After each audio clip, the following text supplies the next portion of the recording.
Good morning, students. Today we are continuing our chapter 5-year plans in India, goals and achievement. Now, our next topic is long period goals or objective. Planning in India focuses on 5 long period goals और objective as under कौन कौन से हैं। First है GDP growth, second है full employment, third है equitable distribution और equity, fourth है मॉडर्नाइजेशन और फिफ्थ है आपके सेल्फ सफिशिएंसी। क्या क्या मीनिंग होता है उसका देखो आप। फर्स्ट होता है जीडीपी ग्रोथ, कि आपकी कंट्री में प्रोडक्शन इंक्रीज़ हो, आप अपनी कैपेसिटी को फुल यूटिलाइज करके प्रोडक्शन को इंक्रीज़ कर सको, ये आपके जीडीपी ग्रोथ में आता है। सेकंड है फुल एम्प्लॉयमेंट। फुल एम्प्लॉयमेंट का मीनिंग क्या होता है कि जो भी वर्कर्स विलिंग टू वर्क रख रहे हैं उनको वर्क मिल जाए एग्जिस्टिंग वेज रेट पे, ठीक है, ये होता है आपके फुल एम्प्लॉयमेंट। तो ऐसी सिचुएशन जहाँ पे जो वर्क करना चाह रहा है और एट प्रेजेंट जो वेज रेट है उसमें वर्क करना चाह रहा है, उन सब को वर्क मिल जाए, उस सिचुएशन को बोला जाएगा फुल एम्प्लॉयमेंट। फिर थर्ड होता है आपके इक्विटेबल डिस्ट्रीब्यूशन और इक्विटेबल डिस्ट्रीब्यूशन मीन्स ये कि जो पुअर पर्सन जो है उनको भी इस ग्रोथ का बेनिफिट मिले, सिर्फ आपके रिच पर्सन को ही बेनिफिट ना मिले, पुअर पर्सन को भी बेनिफिट मिले और वो भी अपनी जो मतलब बेसिक नीड्स है उनको फुलफ़िल कर सके। फोर्थ होता है आपके मॉडर्नाइजेशन। मॉडर्नाइजेशन का मतलब है अडॉप्शन ऑफ न्यू टेक्नोलॉजी, कि आप न्यू टेक्नोलॉजी को अडॉप्ट करो, ओल्ड टेक्नोलॉजी को छोड़ो और न्यू टेक्नोलॉजी को यूज़ करके आप क्या करो, प्रोडक्शन एक्टिविटी करो। और फिफ्थ है आपकी सेल्फ सफिशिएंसी। सेल्फ सफिशिएंसी का मीनिंग है सेल्फ डिपेंडेंट बनना, कि आप जो चीज़ें इंपोर्ट कर रहे हो उसको अब इंपोर्ट ना करके सेल्फ डिपेंडेंट बने, ये चीज़ आती है इसमें। तो देखो इसमें एक से एक करके एक्सप्लेन करते हैं। फर्स्ट है GDP growth. Increase in GDP implies increase in the level of the output in the economy. आपका कंट्री का जो आउटपुट है वो क्या होना चाहिए, इंक्रीज होना चाहिए। ये लॉन्ग पीरियड गोल्स है किसके, 5-year प्लान्स के। It implies an increase in the flow of goods and services in the economy. Economy में आपके गुड्स एंड सर्विसेज का फ्लो जो है वो क्या हो, इंक्रीज हो। When the increase in flow of goods and services is consistent over a long period of time, it is called economic growth. और जब कंटिन्यूसली आपके लॉन्ग पीरियड तक ऐसा चलता रहेगा कि आपके flow of goods and services increase हो गए, तो उसको क्या बोला जाएगा, आपके economic growth. 10 GDP growth leads to economic growth. और अगर जीडीपी ग्रोथ होगी तो उसी वजह से क्या होगी, इकोनॉमिक ग्रोथ होगी। Increase in GDP depends on 2 factors. कौन कौन से, फर्स्ट है इंक्रीज इन रिसोर्स बेस, जो आपकी कंट्री में रिसोर्सेज है वो क्या हो, इंक्रीज हो। और सेकंड है इंक्रीज इन प्रोडक्टिविटी। प्रोडक्टिविटी किसको बोलते हैं, per unit of input, output जो आ रहा है उसको बोला जाता है। नॉर्मली ये आपके हेक्टर, 1 हेक्टर में कितने यूनिट्स आपका आउटपुट हो रहा है उसको बोलते हैं प्रोडक्टिविटी। और ये कैसे, थ्रू इनोवेटिव टेक्नोलॉजी, ये आपको ध्यान रखना है। एक तो रिसोर्सेज इंक्रीज हो जाए या फिर प्रोडक्टिविटी इंक्रीज हो जाए इनोवेटिव टेक्नोलॉजी का यूज़ करके। तो ये कहलाता है आपके first point GDP growth. Second point है फुल एम्प्लॉयमेंट। फुल एम्प्लॉयमेंट में ऐसे पर्सन जो विलिंगनेस टू वर्क रख रहे हैं और एग्जिस्टिंग वेज रेट पे ही रख रहे हैं, उन सब को वर्क मिल जाए, तो ये सिचुएशन आ जाए, ऐसी आपके 5-year प्लान्स का गोल था। तो देखो, full employment refers to a situation when the people who are able to work and willing to work at market wage rate are getting work. जो वर्क करने की कैपेसिटी रखते हैं, विलिंगनेस रखते हैं और एग्जिस्टिंग वेज रेट पे work करना चाह रहे हैं, उन ऐसे पर्सन को वर्क मिल जाए, ये आपके 5-year प्लान्स का एक और ऑब्जेक्टिव है। The objective of full employment focuses on inclusive growth. Inclusive growth कैसे है, देखो आप, it implies that more and more people should participate in the process of growth. ज़्यादा से ज़्यादा पर्सन क्या हो, पार्टिसिपेट करे आपकी इकोनॉमी की ग्रोथ के लिए। और benefits of growth must be shared across wider section of the society, ज़्यादा से ज़्यादा पर्सन इस ग्रोथ का बेनिफिट ले सके, ये चीज़ आपके ऑब्जेक्टिव है किसका, फुल एम्प्लॉयमेंट का। तो it amounts to achieving growth with social justice, मतलब ग्रोथ तो हो बट उसके साथ में सोशल जस्टिस भी रहे, ये चीज़ आपके इसमें है। और एक चीज़ आपको पहले भी बताई हुई है मैंने कि full employment does not mean a situation of zero unemployment. उसका रीज़न है कि टेक्नोलॉजी की वजह से भी कुछ पर्सन अनएम्प्लॉयड हो सकते हैं। तो ये आपको ध्यान रखना है कि टेक्नोलॉजी के नॉलेज की वजह से कुछ पर्सन जो है वो अनएम्प्लॉयड रहेंगे ही रहेंगे। तो फुल एम्प्लॉयमेंट का ये मीनिंग नहीं है कि ज़ीरो अनएम्प्लॉयमेंट। फिर थर्ड है आपके इक्विटेबल डिस्ट्रीब्यूशन और इक्विटी। इक्विटेबल डिस्ट्रीब्यूशन का क्या मीनिंग है, देखो, economic growth would become a meaningless exercise if the benefit of growth accrue to only a handful of people in the society. Note the following observation carefully. ये ध्यान रखना है आपको कि जो इकोनॉमिक ग्रोथ हो रही है उसका बेनिफिट कुछ पर्सन्स को मिले, ऐसा नहीं होना चाहिए, सबको मिलना चाहिए। Growth serves virtually no purpose in society where rich tends to become richer and poor continue to struggle even for essential of life।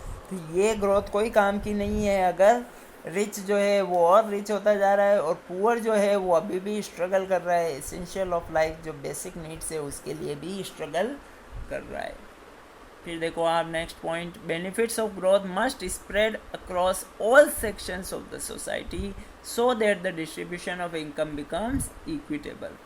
Distribution of income equal कब होगा, जब आपके बेनिफिट जो है ग्रोथ का वो सारे सेक्शन को मिले, न कि सिर्फ रिच सेक्शन को।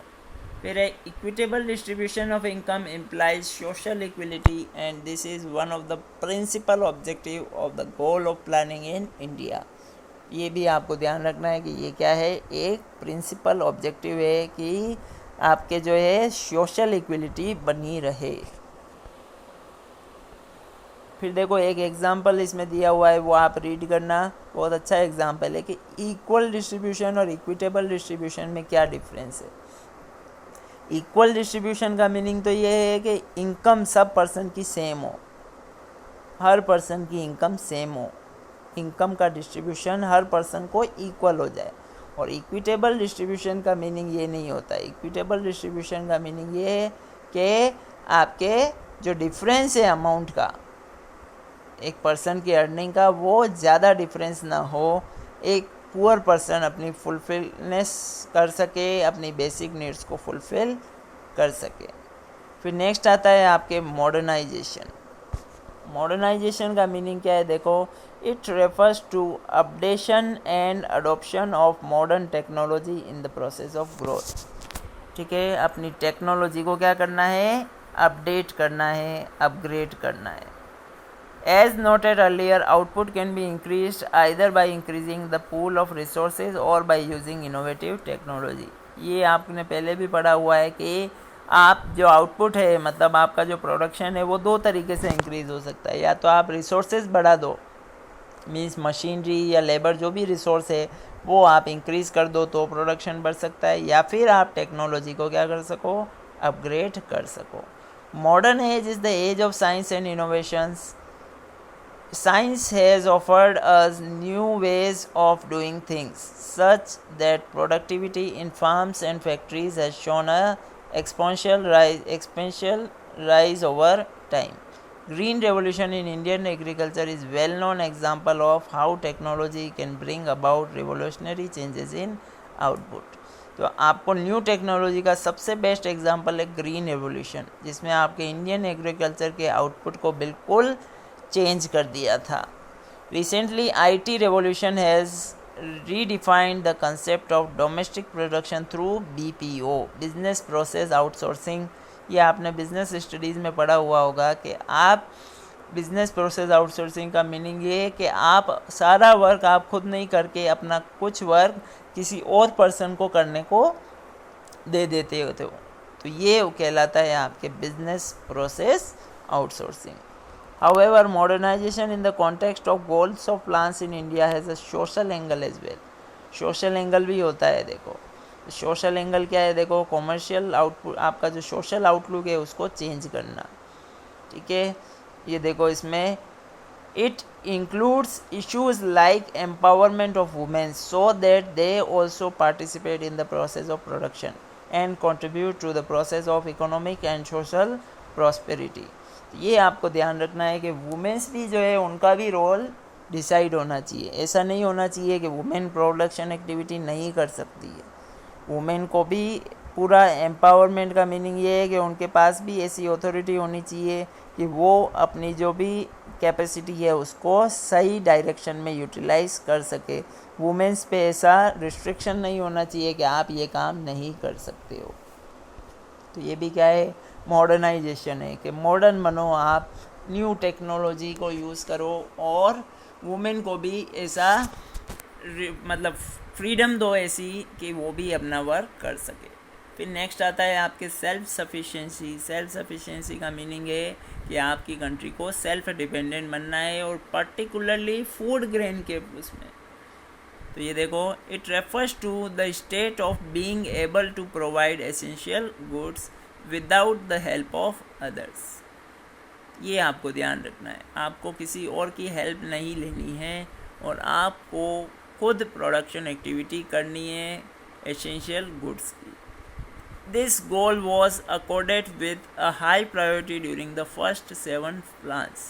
जो आपके फर्स्ट 7 प्लान्स हुए थे 1950 से लेकर 1990 तक, उसमें इसको बहुत प्रायोरिटी पे रखा गया कि आपकी कंट्री को सेल्फ डिपेंडेंट बनना है.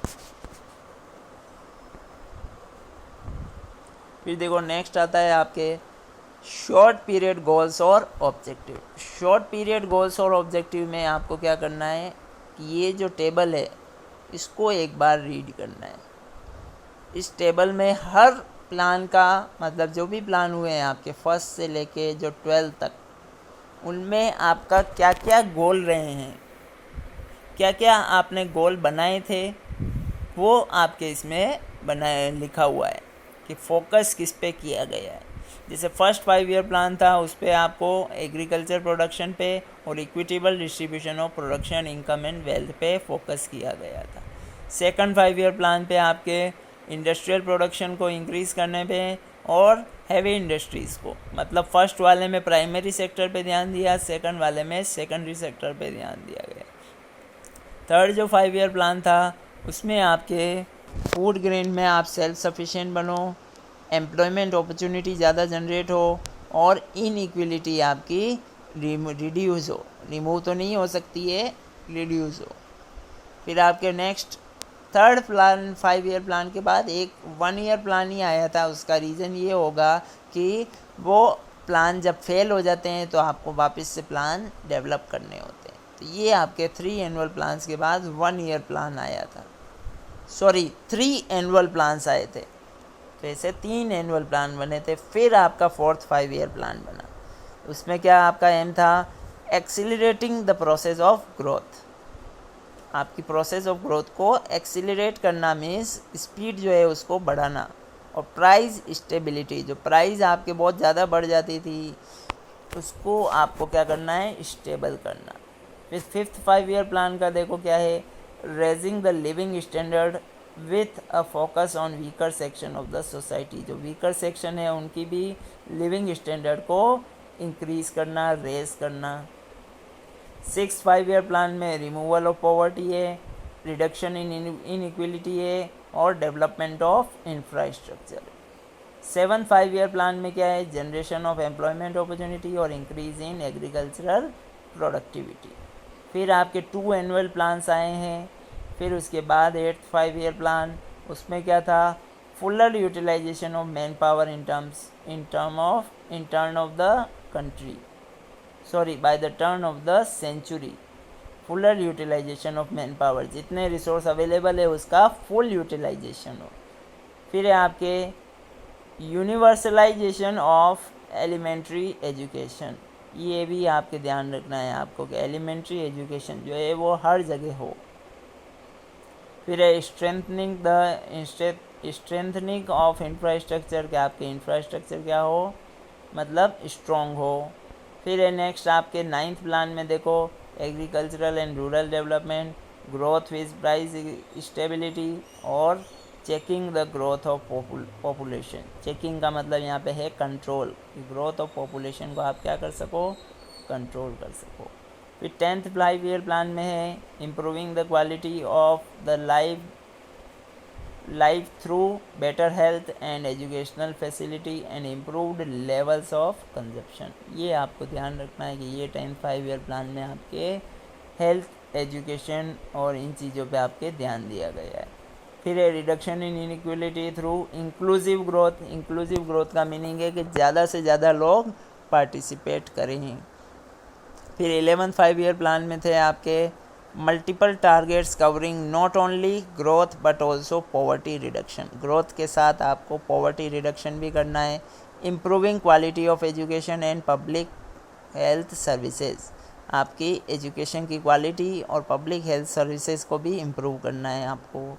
Strategy of second green revolution, आपके ग्रीन रेवोल्यूशन के सक्सेसफुल होने के बाद एक और आपके अभी ये चल रहा है कि आप सेकंड ग्रीन रेवोल्यूशन बनाओ, मतलब उसकी स्ट्रेटजी तैयार करना। फिर है generating high quality of job की क्वालिटी हाई हो मतलब। फिर है प्रोटेक्शन ऑफ एनवायरनमेंट को प्रोटेक्ट करना भी ज़रूरी है। 12th 5 ईयर प्लान में आपके faster, sustainable and more inclusive growth.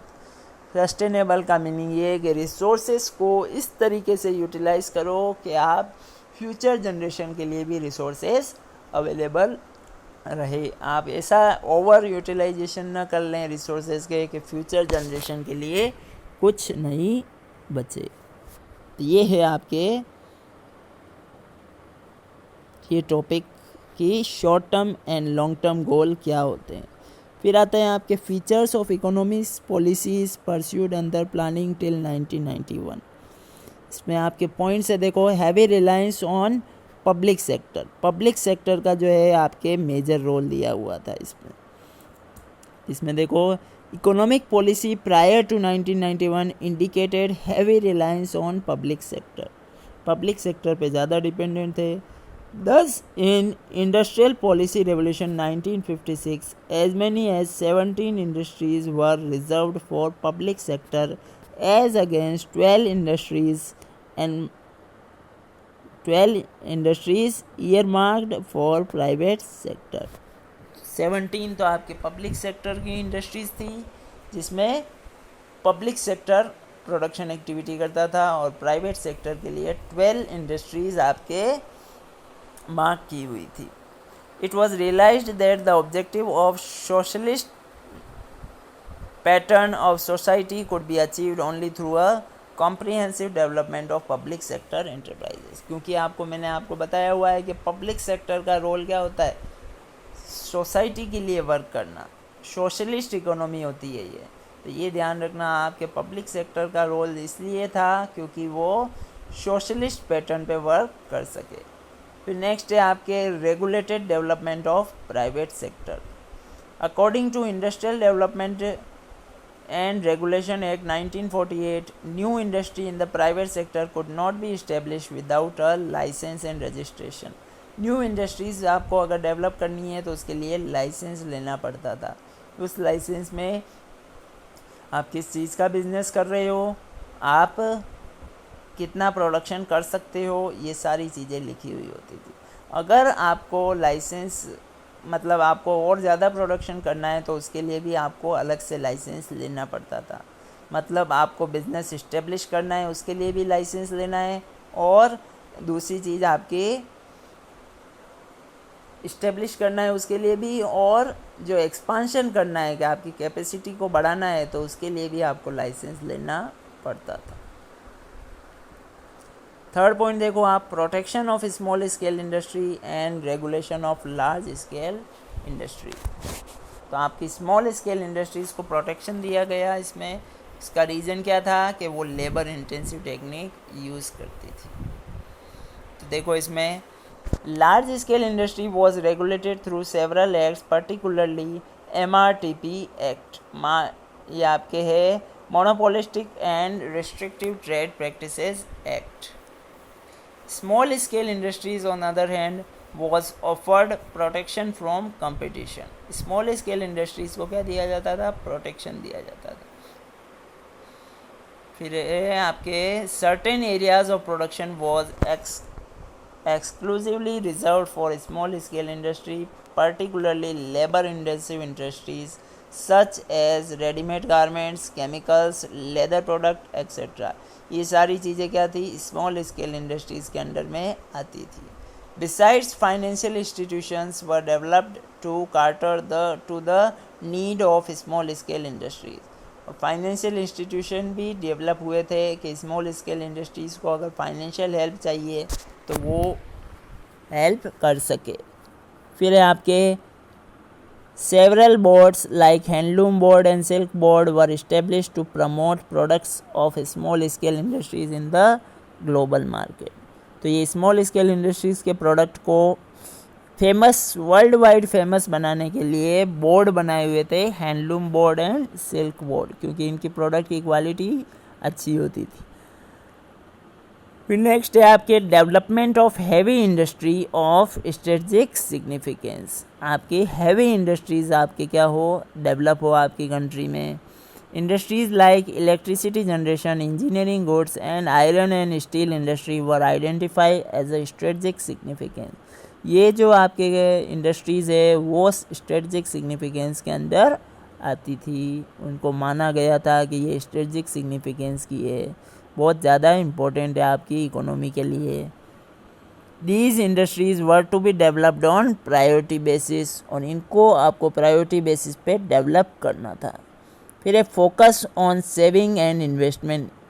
आपका मेन फोकस आपके सेविंग एंड इन्वेस्टमेंट पे था. Saving and investment were identified as the key determinants of economic growth.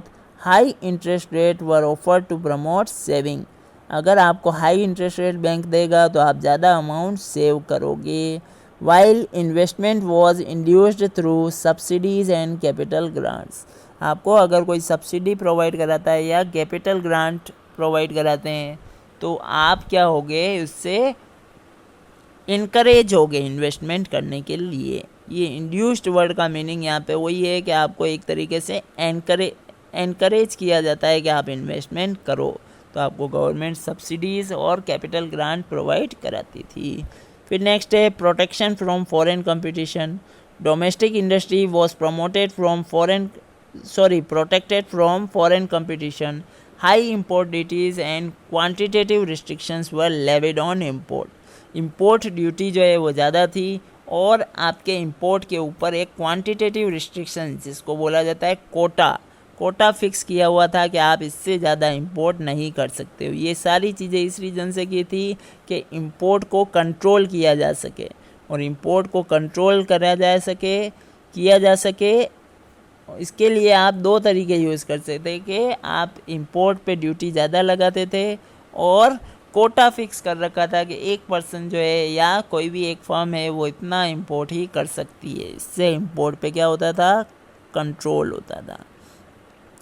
फिर नेक्स्ट है आपके focus on import substitution. Import substitution का मीनिंग ये है कि डोमेस्टिक प्रोडक्शन ऐसे गुड्स का करना जिसको पहले आप क्या करते थे? इंपोर्ट करते थे. तो ये देखो, it implied domestic production of goods which were imported from abroad. जो पहले चीज़ आप एब्रॉड से इंपोर्ट करते थे उसको डोमेस्टिक मतलब अपनी टेरिटरी जो है उसमें ही प्रोड्यूस करें. The basic idea was to save foreign exchange and become self sufficient. इसके पीछे आइडिया क्या था कि आप फॉरेन एक्सचेंज को सेव करें और सेल्फ डिपेंडेंट बने. फिर नेक्स्ट है आपके रेस्ट्रिक्शन ऑन फॉरेन कैपिटल.